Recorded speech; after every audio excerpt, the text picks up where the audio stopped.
Hi everybody, welcome to this episode with the Anxious Resistance, where I'm going to talk about something that is very exciting for me. As many of you may know, ketamine is an off-label treatment for anxiety and depression. Now, what's unique about ketamine is that it acts very quickly and that it works a lot of the time on people who don't respond to other treatments. So this works for somebody who would be classified as having treatment-resistant depression or treatment-resistant anxiety. So what I want to explain to you is why I think magnesium does something very similar, and it's something that's easy to supplement and easy to use. Let's go to this image here, and I'm going to explain kind of how this works a little bit. Okay, so to begin with, what we're talking about is a specific receptor on neurons, which are your brain cells, that these drugs act on. And this receptor is called the NMDA receptor.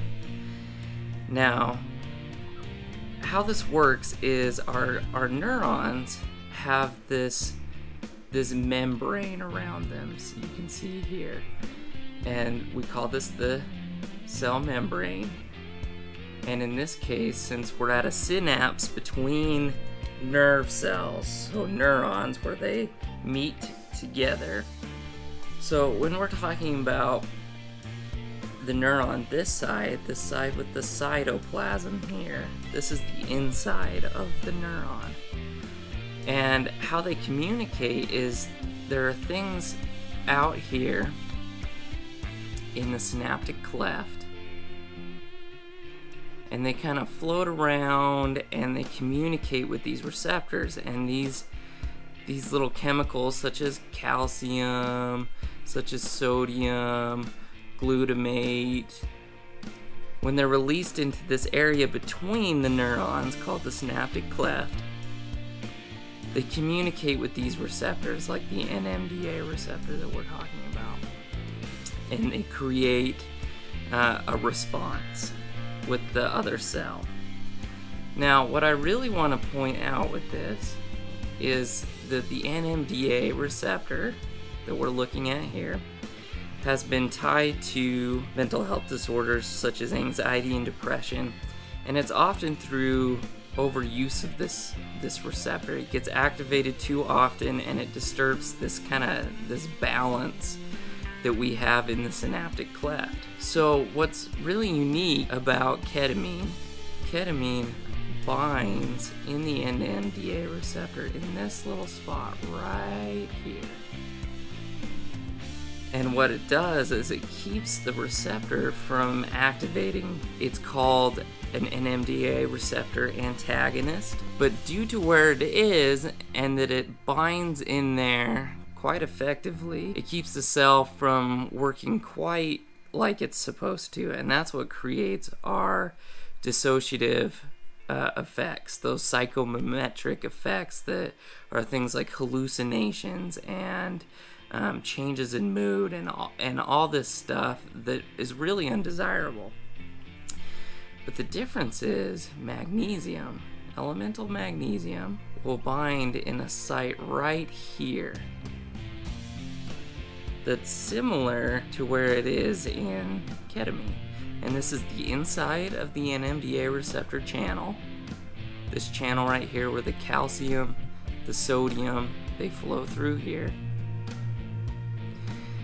And so magnesium does this, but it doesn't do it quite as permanently as, say, ketamine does. So it doesn't create these crazy side effects that are going to cause hallucinations and issues with your motor function and whatnot. So part of why this is interesting is because magnesium does the very similar thing, only it doesn't create those side effects. What's funny is many people in the United States and other first world countries are actually deficient in magnesium. They don't get enough in their food because a lot of our genetically modified foods don't contain the same amount of magnesium that our food used to. We used to get it in our water, and it's also filtered out of our water now. And so one of the best ways for us to get magnesium is through something like a lotion. It absorbs best through the skin. It doesn't absorb well through our digestive tract. In fact, many people take magnesium as a laxative or something to help things move through the bowel. And so the best way to absorb it is through a lotion, but also there's another way that's really effective to help absorb and increase your levels of magnesium, and that's through something like an Epsom salt bath. Epsom salt is magnesium in a salt form, and when you put it, say, in a bath, your body quickly absorbs that through your skin. Something that I use and that has immensely helped me with my anxiety and depression symptoms is this magnesium lotion. I do this every day, and I put 1 squirt on each leg every day and rub that in good. And I just do it after I get out of the shower in the morning or out of the bath. And no, I'm not paid by these guys to do this, but I think it's very effective, and it can really help people who have a magnesium deficient anxiety or depression. Now, I don't think this is going to be the case with everybody, but I think those who are treatment resistant, who have tried other antidepressants, SSRIs, and failed, this is something that's definitely worth a try. And so I buy this off of Amazon. I use it every day, and it has made a significant difference in my life. And it's because when you have, say, I've talked about this before, but I am on Prozac, and the Prozac takes about maybe 50% of my symptoms away.